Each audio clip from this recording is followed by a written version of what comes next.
बहुत पुरानी बात है ये। उस जमाने की जब इंसान और जादू एक दूसरे के बहुत करीब थे। एक छोटे से गांव में रहता था अमान, एक मेहनती और हिम्मत वाला लड़का।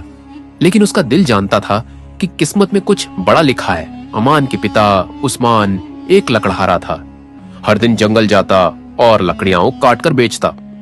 पर उसने अमान को कड़क हिदायत दी थी, उत्तर की ओर मत जाना बेटा, वहां के जंगलों में कुछ ऐसा है जो जान से मार सकता है। अमान के पिता ने चिंतित होकर कहा, अमान मेरी बात सुन, उत्तर की दिशा में जो जंगल है वह जादू और मौत से भरा है।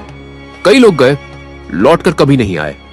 अमान बोला, अब्बा मुझे डर नहीं है, मैं सावधानी रखूंगा। हमारे परिवार को तो रोज कमाना है, मैं लकड़ी लेकर ही आऊंगा। अगले दिन सुबह अमान ने कुल्हाड़ी संभाली और निकल पड़ा उस जंगल की तरफ जहां सबको जाना मना था। हवा ठंडी और रहस्यमयी थी। पेड़ों के बीच से सूरज की किरणें मुश्किल से गुजर रही थीं। अमान गहरी सांस लेकर लकड़ी काट रहा था, पर उसे ऐसा लग रहा था कि कोई उसे देख रहा है। आसपास की हवा अचानक थम सी गई थी, पक्षी भी चुप थे। अचानक एक परी की आवाज आती है, अमान आओ मेरे पास, तुम्हें दिखाना है वो जो तुम्हारे सपनों में नहीं होगा। अचानक एक चमकदार रोशनी में एक परी प्रकट हुई। उसकी आंखों में जादू था, उसके लहजे में मिठास। अमान ने बिना समझे उस परी की तरफ कदम बढ़ाए, पर क्या वो जानता था कि यह मुलाकात उसकी किस्मत बदल देगी। अमान उस परी की ओर बढ़ता गया। उसकी आंखें नीली चमकती हुई थीं, जैसे किसी अनदेखी दुनिया की खिड़की। वो मुस्कुरा रही थी, पर उस मुस्कुराहट में कुछ खौफनाक छिपा था। अमान कहता है, तो तुम कौन हो और क्या चाहती हो मुझसे? परी जवाब देती है, मैं तुम्हारी किस्मत हूं अमान। तुम्हें वह रास्ता दिखाने आई हूं जहां तुम्हारे जवाब हैं और वो सच्चाई जिससे तुम्हारे पिता भी डरते हैं। परी धीरे धीरे हवा में उड़ती है। अमान खुद को उड़ता महसूस करता है। अगले पल जमीन अमान के पैरों के नीचे से गायब हो गई। उसने खुद को हवा में लटकते हुए पाया, जैसे किसी अदृश्य ताकत ने उसे समेट लिया हो। आसपास सब कुछ धुंधला, बस परी की चमक दिखाई दे रही थी। अमान डरते हुए कहता है, ये क्या हो रहा है? कहां ले जा रही हो मुझे? परी गूंजती हुई आवाज में कहती है, जहां सबका अंजाम लिखा है, शापित दरबार। वही मिलेगा तुम्हें वो खजाना जिसके लिए लोग अपनी जान दे चुके हैं।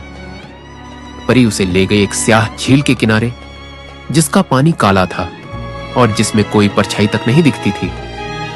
झील के उस पार दिख रहा था एक विशाल दरवाजा, जिस पर अंकित थे हजारों चेहरों की आकृतियां, जैसे वो सब उस दरवाजे का हिस्सा बन चुके हों।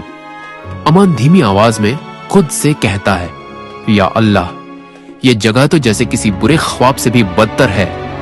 परी कहती है, अब अंदर जाओ अमान, दरवाजा खुल चुका है, पर याद रखो, जो देखोगे उससे कभी पीछा नहीं छोड़ा पाओगे। दरवाजा खुद ब खुद खुलता है। दरवाजा जैसे उसकी सांसों से खुला और सामने था खोपड़ियों का दरबार। दीवारें हड्डियों से बनी थीं और फर्श पर बिछा था काले कपड़े जैसा धुआं। बीचों बीच बैठा था एक सिंहासन, जिस पर कोई नहीं था, पर वो कुछ वहां था। अमान ने जैसे ही दरबार के अंदर कदम रखा, उसके शरीर में एक ठंडी लहर दौड़ गई। हर दीवार हड्डियों से बनी और हर कोना जैसे किसी आत्मा की कराह से भरा हो। एक जोरदार आवाज गूंजती है, तो तू ही है वो जिसे चुना गया है, मेरे शाप को तोड़ने या फिर मेरा अगला बंधक बनने के लिए। अमान ने सिर उठाया। सामने था एक विशाल सिंहासन और उस पर बैठी नहीं, बल्कि हवा में तैरती हुई एक जादुई खोपड़ी, जिसके चारों ओर हरे धुएं की लपटें थीं। अमान डरते हुए कहता है, तू कौन है? क्या चाहता है मुझसे? खोपड़ी जादूगर झरमास कहता है, मुझे चाहिए एक नया शरीर अमान, और तुम्हारा सबसे उपयुक्त है सुनस्क। बदले में मैं तुम्हें दूंगा वो ओरानी जिसे बचाने आए हो। अमान चौंका। उसे इस बात का कोई अंदाजा नहीं था कि झरमास को उसके इरादों का पहले से पता था। पर तभी एक पुराना फर्श टूटता है और जमीन से उभरती है एक बंधी हुई लड़की, राजकुमारी सैरा। उसके बाल उलझे हुए, चेहरा पीला, पर आंखें जाग रही थी। वो एक जादुई ताबीज से बांध दी गई थी जो झरमास की रूह का हिस्सा था। अमान कहता है, तू चाहे जादू कर ले, खून का दरिया बहा ले, मैं इस रानी को लेकर ही जाऊंगा। झरमास हंसता हुआ डरावनी गूंज के साथ कहता है, तो खेल शुरू करते हैं अमन, देखते हैं कि तू किस हद तक जा सकता है और कौन है जो सच में बचाने लायक है। अचानक दीवारों से 3 रास्ते खुलते हैं, एक अंधेरे कुएं की ओर, दूसरा एक झिलमिलाती भूल भुलैया में और तीसरा एक जलते हुए पुल की ओर। झरमास ने 3 रास्ते खोले और अमान को कहा, इनमें से एक रास्ता तुझे सलीमा तक ले जाएगा, बाकी 2 तुझे भुला देंगे हमेशा के लिए। चुनाव तेरा है। अमान ने तीनों रास्तों की ओर देखा। कहीं सिर्फ अंधेरा था, कहीं आग, और एक रास्ता जो सबसे शांत दिख रहा था वही था भूल भुलैया का रास्ता। पर जो सबसे शांत दिखता है वही सबसे ज्यादा धोखा होता है। अमान कहता है, दिल कहता है यही सही है, मगर यह खामोशी ही सबसे बड़ा खतरा भी तो हो सकती है। वह धीरे धीरे भूल भुलैया के भीतर कदम रखता है। दीवारें हर बार बदलती दिखती हैं। अंदर दाखिल होते ही दीवारें हर कुछ सेकंड में अपनी जगह बदलने लगीं। कोई नक्शा काम नहीं आता था और हर मोड़ एक नया डर लेकर आता। कभी किसी की हंसी सुनाई देती, कभी किसी के रोने की आवाज। ये भूल भुलैया सिर्फ रास्ता नहीं बल्कि डर का जाल था। परी फिर प्रकट हुई, लेकिन अब उसके चेहरे पर पहले जैसी मासूमियत नहीं थी। उसकी आंखों में क्रोध और जलन थी। वो अब कोई मार्गदर्शक नहीं बल्कि एक परी से जादूगर की दूत बन चुकी थी। अमान क्रोध में कहता है, तूने मुझे धोखा दिया, तू झरमास की साथी है। परी हंसते हुए कहती है, धोखा नहीं, मैंने तुम्हें एक मौका दिया, तुमने चुना, अब भुगतो। इस भूल भुलैया से कोई नहीं निकलता बिना अपनी सबसे बड़ी कमी के सामना किए। अमान के सामने एक भयानक दृश्य उभरता है। बचपन की एक याद जिसमें वह अपने छोटे भाई को नदी में गिरने से नहीं बचा पाया था। अमान की आंखों के सामने उसका अतीत तैर गया। वो दिन जब उसका भाई नदी में डूब गया था और अमान डर के मारे भाग खड़ा हुआ था। ये उसका सबसे बड़ा डर था, कायरता, और आज वही डर उसे जकड़ने आया था। अमान की आंखों में आंसू कांपती आवाज में कहता है, मैं अब नहीं भागूंगा, न अपने डर से न इस भूल भुलैया से। अमान ताबीज को छूता है, चमक होती है। ताबीज की चमक से दीवारें पिघलने लगी और अचानक भूल भुलैया की संरचना टूटने लगी। अमान ने अपनी कायरता से जीत ली थी और उसी जीत ने उसे रास्ता दिया। परी जो कभी उसकी मार्गदर्शक थी अब अपने असली रूप में लौट गई, झरमास की छाया बनकर। पर अमान अब तैयार था अगली परीक्षा के लिए। भूल भुलैया की अग्नि परीक्षा पार करने के बाद अमान पहुंचा एक विशाल कक्ष में जहां एक जादुई घेरा बना था। घेरे के अंदर बैठी थी राजकुमारी सैरा, लेकिन वो शांत थी जैसे समाधि में हो। अमान धीरे धीरे पास जाते हुए कहता है, सैरा, मैंने तुम्हें ढूंढ निकाला, मैं तुम्हें यहां से ले जाऊंगा। सैरा की आंखें खुलती हैं। तेज नीली चमक के साथ सैरा धीमी लेकिन सख्त आवाज में कहती है, तुमने मुझे जगाया, मगर क्या तुम जानते हो मैं कौन हूं? अमान ठिठक गया। तभी एक और आवाज गूंजी और सामने की दीवार से दूसरी सैरा निकल कर आई। एकदम वैसी ही शक्ल, वही पोशाक, वही आंखें। दूसरी सैरा कहने लगी, मत मानो इसे, ये नकली है, मैं हूं असली सैरा। मुझे झरमास ने एक आत्मा के रूप में कैद कर रखा है और इसने मेरी जगह ले ली है। अमान उलझन में पड़ गया।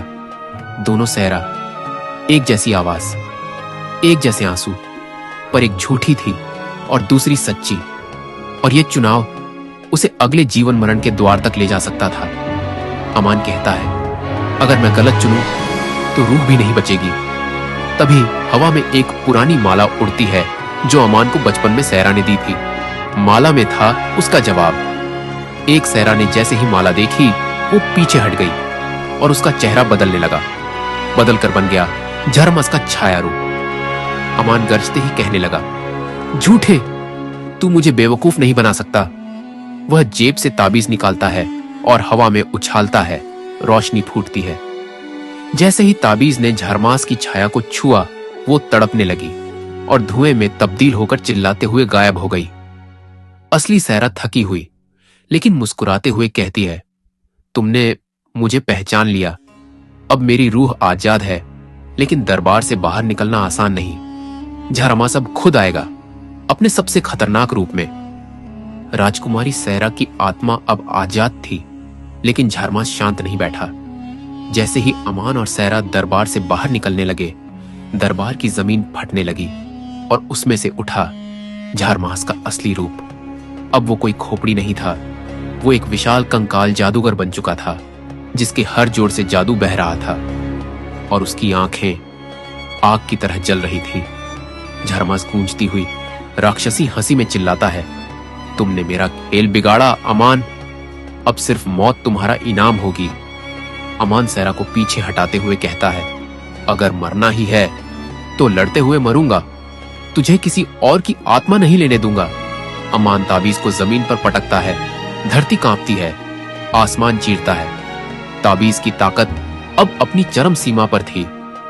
लेकिन तभी सहरा आगे बढ़ी और बोली, झरमास की आत्मा से मेरा पुराना रिश्ता है।